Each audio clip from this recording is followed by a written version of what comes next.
오늘 우리가 함께 보실 하나님 말씀은 신약성경 요한 1서 2장 18절로 25절까지 말씀입니다. 요한 1서 2장 18절로 25절 말씀 봉독합니다. 아이들아, 지금은 마지막 때라. 적그리스도가 오리라는 말을 너희가 들은 것과 같이 지금도 많은 적그리스도가 일어났으니 그러므로 우리가 마지막 때인 줄 아노라. 그들이 우리에게서 나갔으나 우리에게 속하지 아니하였나니 만일 우리에게 속하였더라면 우리와 함께 거하였으려니와 그들이 나간 것은 다 우리에게 속하지 아니함을 나타내려 함이니라. 너희는 거룩하신 자에게서 기름 부음을 받고 모든 것을 아느니라.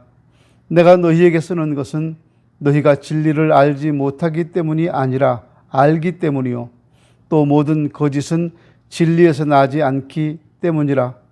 거짓말하는 자가 누구냐? 예수께서 그리스도이심을 부인하는 자가 아니냐? 아버지와 아들을 부인하는 그가 적그리스도니 아들을 부인하는 자에게는 또한 아버지가 없으되 아들을 시인하는 자에게는 아버지도 있느니라. 너희는 처음부터 들은 것을 너희 안에 거하게 하라. 처음부터 들은 것이 너희 안에 거하면 너희가 아들과 아버지 안에 거하리라. 그가 우리에게 약속하신 것은 이것이니 곧 영원한 생명이니라. 아멘. 오늘은 우리 교회가 설립 22주년이 되는 감사주일입니다. 1998년 9월 1일 한남노회가 처음으로 우리 교회 설립을 인정하여 설립 예배를 드린 날입니다. 그리고 22년이 지났습니다. 제가 목회 사역을 처음 시작한 게 1986년이니까 35년째입니다. 참 오래됐다라는 생각이 듭니다. 많은 어르신들이 이런 말씀을 하시죠. 언제 세월이 이렇게 빨리 지나는지 모르겠다. 세월 참 빠르다. 이렇게 세월의 무상함을 말씀하셨는데 저도 보니까 그래요. 참 빨리 지났어요. 제가 40대 초반에 교회를 개척했는데 벌써 제 나이가 이렇게 많이 되어버렸습니다. 빠르죠? 하나님의 사람 모세도 시편 90편 10절에서 이런 말씀을 합니다. 우리의 연수가 70이요 강건하면 80이라도 그 연수의 자랑은 수고와 슬픔뿐이요 신속히 가니 우리가 날아가나이다. 모세가 생각할 때도 참 세월이 빨랐던 것 같아요. 22년 돌아보면 지나온 날들이 꿈같이 여겨집니다. 이 꿈같은 인생길에서 나이가 많아지면서 제가 더 실감나는 것이 무엇이냐면 하나님 앞에 설날이 다가왔다는 겁니다. 하나님 앞에 설날이 점점 다가오고 있는데 나는 하나님 앞에 섰을 때 무슨 말씀을 드릴 수 있을까? 뭐라고 그분 앞에 말씀을 드릴까 하는 마음이 있습니다. 그래서 우리 교회 설립 22주년에 우리를 향하신 하나님 마음을 헤아려 보면서 오늘 본문 25절에 있는 것처럼 영원한 생명, 그 생명길을 지키는 교회로서의 우리 교회를 한번 생각해 보려고 합니다.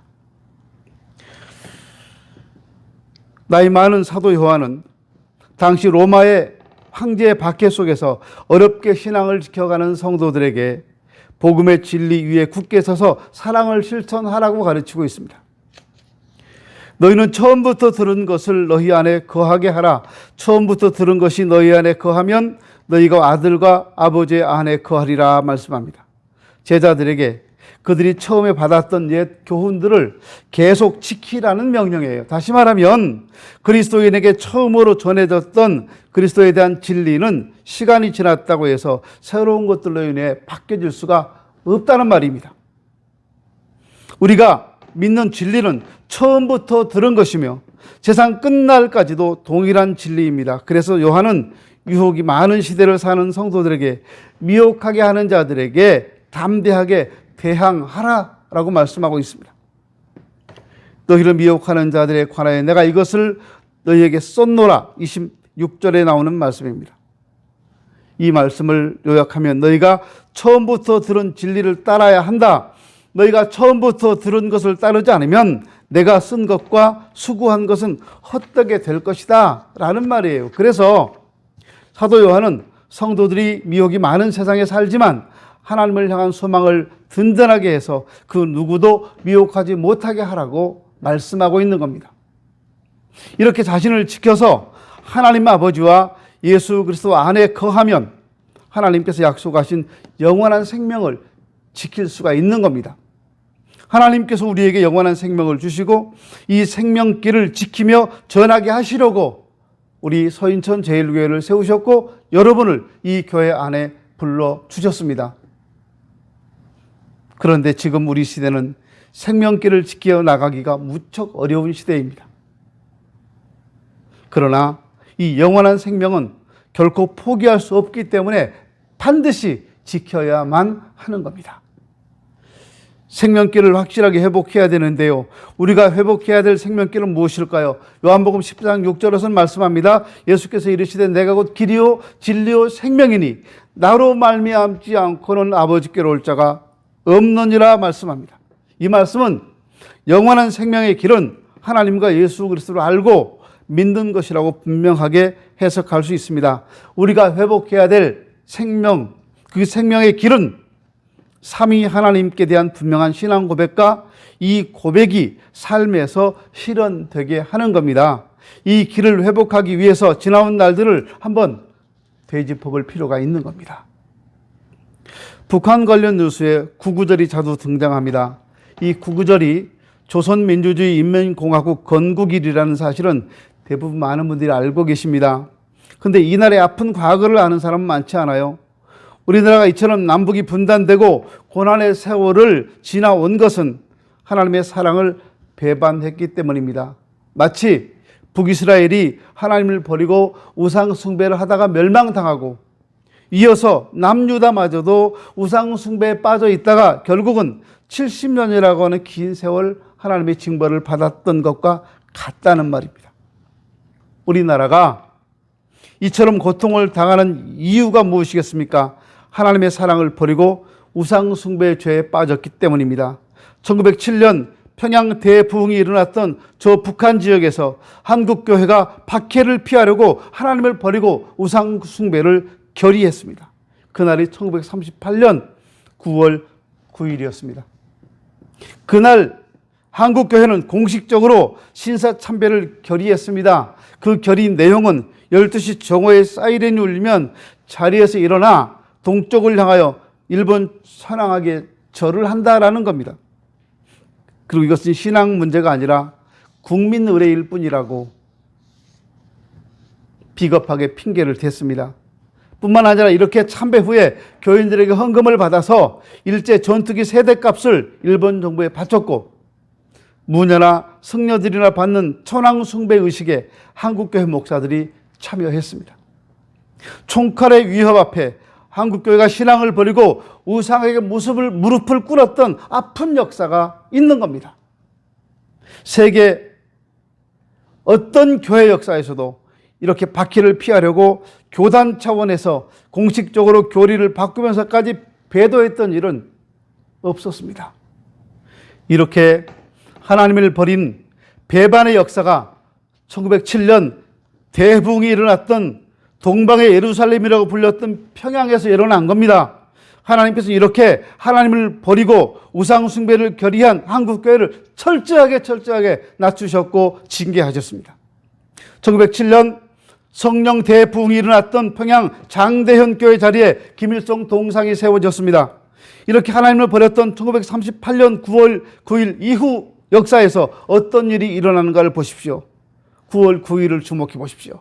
1948년 9월 9일 우상의 나라인 북한 정권이 수립되어 조선민주주의 인민공화국이 건설되었습니다.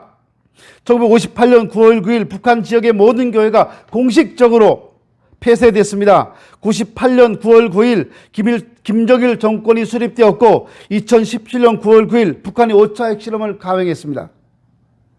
올해도 어김없이 9월 9일에는 북한 구구절 건국 기념행사가 있을 것입니다. 6.25 전쟁으로 400만 명 이상이 죽은 것도 하나님의 징계의 일부분이라는 생각이 듭니다. 근데 6.25 때 부산 경남 지역만 유일하게 남아있었던 이유가 뭘까요? 한국교회가 신사참배를 결의하던 때 유일하게 끝까지 반대했던 노회가 경남노회였기 때문입니다. 하나님께서는 자신을 의지하고 믿음을 지키려고 했던 그 지역과 성도들을 보호하신 겁니다. 이렇게 우리나라가 한국교회가 걸어온 길을 되짚어보면서 우리는 육신의 생명을 위하여 하나님을 버리고 우상을 숭배했던 죄를 철저하게 회개해야 합니다. 요한일서 1장 7절 9절을 보시면 만일 우리가 죄가 없다고 말하면 스스로 속이고 또 진리가 우리 속에 있지 아니할 것이요 만일 우리가 우리 죄를 자백하면 그는 미쁘시고 의로우사 우리 죄를 사하시며 우리를 모든 불의에서 깨끗하게 하실 것이라고 말씀하고 있습니다. 우리 그리스도인이 세상을 이기고 마귀의 권세를 이기는 가장 기본적인 능력은 회개에서 비롯됩니다. 마귀는 죄의 통로를 통하여 사람을 미혹하고 넘어지게 해서 하나님의 손에서 벗어나게 하는 일을 하고 있습니다. 그러므로 우리는 지나온 삶의 자리를 돌아보면서 철저하게 회개하고 모든 죄의 고리를 끊어야 합니다. 이것이 생명의 길을 회복하는 유일한 길입니다. 또한 진리 안에서 우리는 영원한 생명의 길을 지켜가야 합니다. 본문 20절 21절 보시면 너희는 거룩하신 자에게서 기름 부음을 받고 모든 것을 아느니라. 내가 너희에게 쓰는 것은 너희가 진리를 알지 못하기 때문이 아니라 알기 때문이요 또 모든 거짓은 진리에서 나지 않았기 때문이라고 말씀합니다. 지금 예수 그리스도를 믿고 따르는 우리는 진리 안에 있습니다. 왜냐하면 예수님께서 길이고 진리고 생명이라는 사실을 알기 때문입니다. 믿기 때문입니다. 본문 24, 25절 보시면 너희는 처음부터 들은 것을 너희 안에 거하게 하라. 처음부터 들은 것이 너희 안에 거하면 너희가 아들과 아버지 안에 거하리라. 그가 우리에게 약속하신 약속이 이것이니 곧 영원한 생명이니라 말씀하고 있습니다. 우리가 처음부터 들은 것이 복음이에요. 예수 그리스도입니다. 이렇게 생명이신 예수 그리스도를 따르면서 그 말씀을 듣고 순종하는 삶이 곧 영원한 생명의 길을 지키는 거라는 겁니다. 이 중에서 예수님의 뜻을 따라서 사도 요한이 가장 강조하는 것이 하나 있습니다. 요한일서 3장 14절부터 18절까지 말씀 내용 중에 있습니다. 우리는 형제를 사랑함으로 사망에서 옮겨 생명으로 들어간 줄 알거니와 사랑하지 아니하는 자는 사망에 머물러 있느니라. 누가 이 세상의 재물을 가지고 형제의 궁핍함을 보고도 도와줄 마음을 닫으면 하나님의 사랑이 어찌 그 속에 거하겠느냐. 자녀들아 우리가 말과 혀로만 사랑하지 말고 행함과 진실함으로 하자. 영원한 생명의 길을 지키는 가장 중요한 길은 바로 사랑입니다. 예전에도 한번 이야기한 적이 있는 우리 마음을 아름답게 하는 103가지 이야기에 나오는 일화입니다. 국립묘지옆에 묘지를 찾아오는 유가족들에게 꽃을 파는 꽃가게가 있었습니다. 그런데 그 꽃가게 옆 길거리에서 할아버지 한 분이 꽃다발을 팔기 시작했습니다. 그 할아버지는 매일 저녁이면 국립묘지를 돌면서 묘지 앞에 놓여있는 꽃다발을 모아와서 다음 날이면 다시 팔았습니다. 묘지에 헌화하는 꽃들은 거의가 좋아하기 때문에 그렇습니다.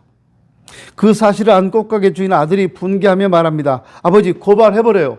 그럴 수 있어요? 어떻게 남의 묘지에 있는 꽃다발을 갖다가 팔아먹어요? 그런 사람이 어디 있어요?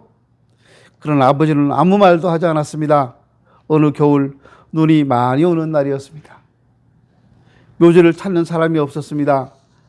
할아버지 수입이 없어졌습니다. 그날 그 꽃가게 주인은 꽃다발을 하나로 안고 묘지 여기저기 뿌려놓고 왔습니다.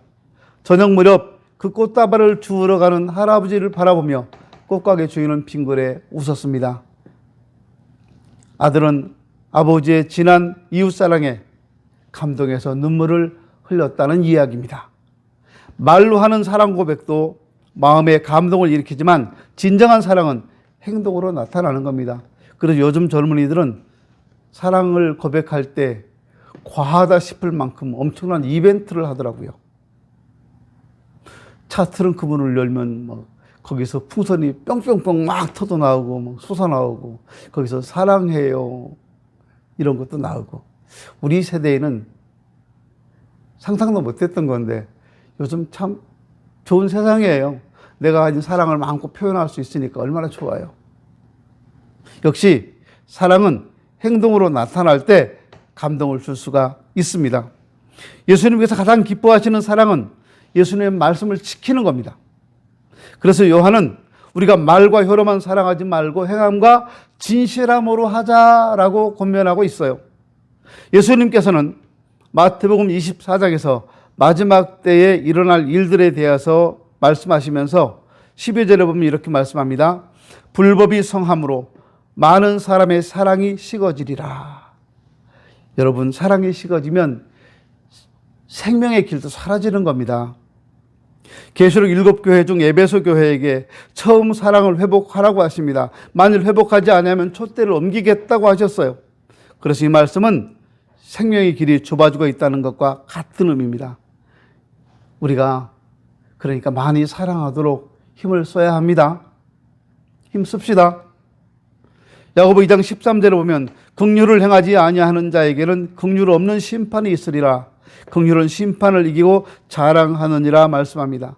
다른 사람을 악한 마음으로 헤아리고 판단하고 정죄하지 말고 우리 서로 많이 사랑합시다. 말씀을 정리합니다. 우리 한국교회가 믿음을 지키지 못해서 지금까지 오랜 세월을 남북이 분단되어 아직도 고통과 두려움 속에 있습니다.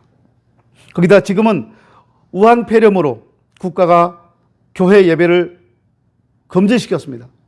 이런 말도 안 되는 정부의 공권력 앞에 아무런 저항도 없이 순순히 따라가는 것이 오늘날 교회요 성도들의 모습입니다.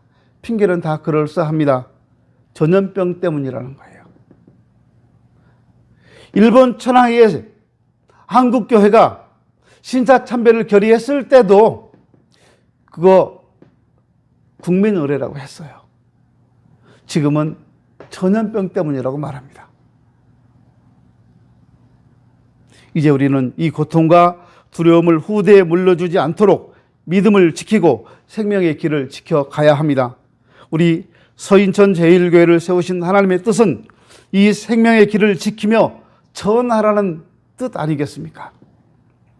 예수님 약속하신 대로 주님 세상에 다시 오시는 그 영화로운 날이 이르기까지 영원한 생명의 길을 함께 지켜가는 교회와 성도들이 되었으면 좋겠습니다. 기도합니다. 하나님 아버지 감사합니다. 지난 22년 동안 이 교회를 은혜 가운데 지켜주시고 인도해 주셔서 감사합니다. 지나간 세월 동안 이 교회를 위해서 물질로, 몸으로, 시간으로, 여러 가지 은사로 헌신했던 많은 분들이 있습니다. 이분들을 하나님 기억하시고 이 땅 살아가는 동안 어디에 있든지 보호하시고 무엇을 하든지 지켜주셔서 생명길을 함께 지켜가는 아름다운 성도들이 되고 우리 교회는 생명길을 열어가고 지켜가는 아름다운 교회가 되어지도록 축복해 주옵소서. 우리 교회와 22년을 함께 하신 우리 구주 예수님 이름으로 기도 올리옵나이다. 아멘.